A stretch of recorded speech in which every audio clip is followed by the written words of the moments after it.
This video contains news and analysis related to a recent terror attack in Kashmir.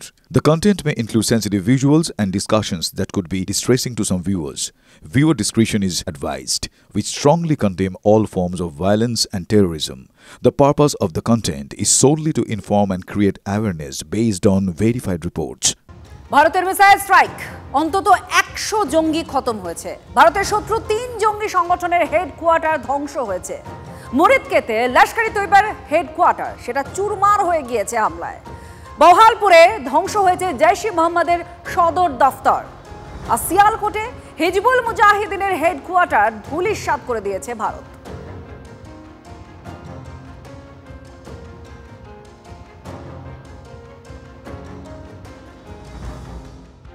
আপনি আমরা প্রথমে তাহলে মুজাফফরবাদ দিয়ে চলে যাই। দুটো স্ট্রাইক হয়েছে ওখানে, মুজাফফরবাদে দুটো স্ট্রাইক হয়েছে। একটা হচ্ছে সাওয়াই নাল্লা ক্যাম্প, এটা লস্করে তৈবার ক্যাম্প, এবং সৈয়দনা বিলাল ক্যাম্প, এটা জৈশে মোহাম্মদ ক্যাম্প। এই দুটো মুজাফফরবাদ। মাসুদ আজহার সম্ভবত ওখানে বসে অপারেশন গুলো করতো, আগে নাশকতা করতো, কিন্তু মাসুদ আজহার যেখানে বসতো, যেই মস্কে থাকতো, সেটা আজকে গুড়িয়ে, আজকে আমি জানি না ছবি এসছে কিনা, আমাদের জায়গায় কিছু ছবি পেয়েছি, ওই মসজিদটাকে গুড়িয়ে দেওয়া হয়েছে। বেশ, কোটলি। তারপর হচ্ছে কোটলিতে হচ্ছে মার্কাস আব্বাস জৈশে মোহাম্মদের ক্যাম্প। তারপর হচ্ছে গুলপুরে আমাদের হচ্ছে হিজবুল মুজাহিদিনের ক্যাম্প। তারপর আমি ওইখানে আবার আমাদের ম্যাপে কি দেখেছে, ভাবিরে হচ্ছে মার্কাসে আল হাদিদ, এটা হচ্ছে লস্করে তৈবার ক্যাম্প। তারপর আমরা সিয়ালকোটে চলে আসি। সিয়ালকোটে হচ্ছে মেহমুনা জোয়া, এইটা হচ্ছে হিজবুল মুজাহিদিনের ক্যাম্প। তারপর আমরা দিতাংশবাবু একটু আমরা ভালো করে আরো মাত করে আপনি দেখাতে পারবেন এর সাহায্যে। হ্যাঁ, তাহলে আমরা আবার চলে যাই মুজাফফরবাদে, যেখানে দুটো ক্যাম্প, একটা জৈশে মোহাম্মদ এবং লস্করে তৈবা। আমি ওদের কোন কোন মস্কগুলো অথবা যে ট্রেনিং ক্যাম্প সেই নামগুলো নিচ্ছি না, আমি জায়গা দেখিয়ে দিচ্ছি। কোটলিতে হচ্ছে আমাদের কোটলিতে আমাদের যে 3য় নম্বর ক্যাম্প হচ্ছে, এটা হচ্ছে হিজবুল মুজাহিদিনের ক্যাম্প। তারপর আমরা গুলপুরে চলে আসি, একটা লস্করে তৈবার ক্যাম্প। তারপর আমরা চলে আসি হচ্ছে ভাবির স্ট্রাইক 5, এটা হচ্ছে লস্করে তৈবার ক্যাম্প।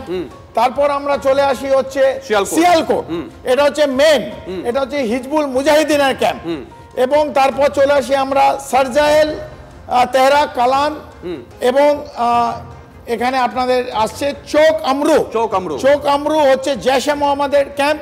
এবং লাস্টে মুরিদকে এখানে হচ্ছে ভাওয়ালপুরের কাছে, এটা হচ্ছে লস্করে তৈবার হেডকোয়ার্টার। ভাওয়ালপুর হচ্ছে জৈশে মোহাম্মদ হেডকোয়ার্টার, এবং মুরিদকে হচ্ছে লস্করে তৈবার হেডকোয়ার্টার। তো আমি এটা দিলাম। তো এইখানে এই মস্কগুলো অথবা যেখানে নাশকতার ছক দু জায়গার থেকে হতো, ভাওয়ালপুর এবং মুরিদকে একটা লস্করে তৈবা, একটা জৈশে মোহাম্মদের ক্যাম্প, এখানে নাশকতার ছকটা বানাতো।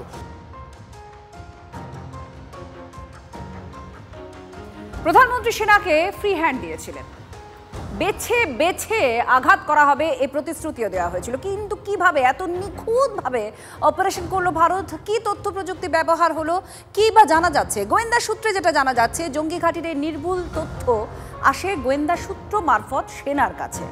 যৌথ পরিকল্পনা করে তারা, ভারতীয় বায়ুসেনা, নৌবাহিনী, স্থলবাহিনী, 3 বাহিনীকে সমন্বয়ে রাখা হয়। প্রিসিশন গাইডেড অ্যাকশনের জিপিএস, অর্থাৎ যেভাবে ল্যান্ড লোকেটেড করা হয়, এবং লেজার টেকনোলজির মাধ্যমে এই জঙ্গি ঘাঁটিগুলোকে শনাক্ত করা হয়, যে এই একদম নিখুঁতভাবে এই 9টি ঘাঁটিকে শনাক্ত করা হয়। তারপর ড্রোন, স্যাটেলাইট আর রেডারের মাধ্যমে শেষ মুহূর্ত পর্যন্ত ট্র্যাকিং করা হয়, আর তার সঙ্গে সঙ্গেই হামলা।